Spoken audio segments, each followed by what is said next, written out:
An interesting study described by Graham Jones in his book Ecology found that people expect online prices to be on average 8% lower than high street prices. The assumption is that online businesses have lower costs. It is why so many retailers promote the idea that people get better deals online. The funny thing though is that you don't really need to offer lower prices online. By creating an illusion of lower prices online, you can really improve your conversion rate. This is so visible on high streets and online.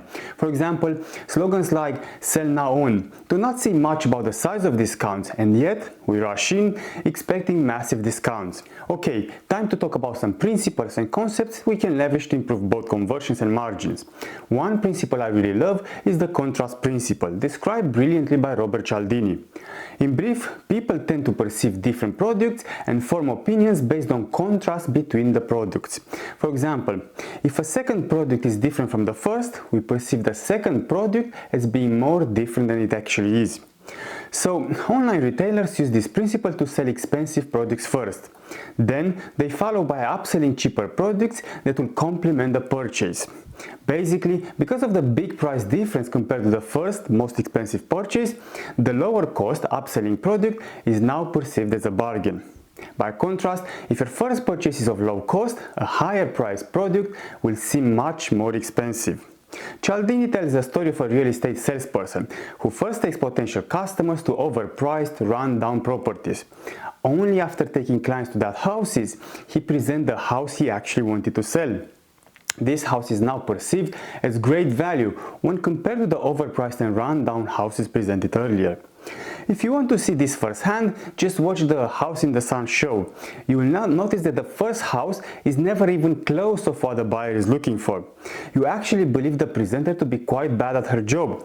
And then the next house comes in. Wow, what a difference it makes. This is the contrast principle at work. Okay, so we learned that we can develop our sales funnel by promoting the most expensive product first and follow up with less expensive add-ons, which are now perceived as much lower cost against the main product cost. You might also consider presenting two products side by side.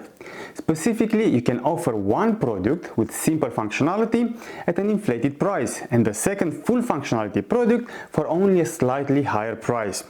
The goal is to reduce the appeal of the cheaper version, prompting the audience to buy the product that you really wanted to sell in the first place.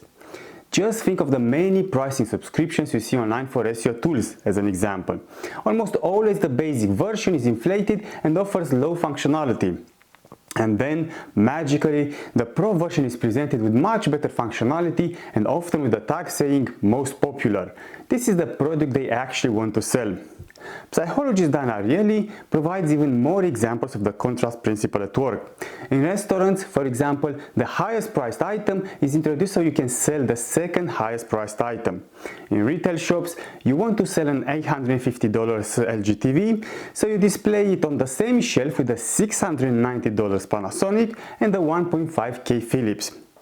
Another way of using this principle, described by Daniel Gilbert in his book Stumbling on Happiness, is the practice of surrounding your object with dissimilar objects in order to make your product stand out. Yet another variation is surrounding your product with similar products in order to have your product blend in and be associated with more popular products. So, if you have an unknown wine brand, placing it on a shelf with the Chateau Lafite and the Domaine de la Romane Conti will piggyback on the reputation of these wines to induce the idea that your wine is in the same class or of similar quality. Let's stop here for the time being, but we'll continue in the next session. Thank you for watching.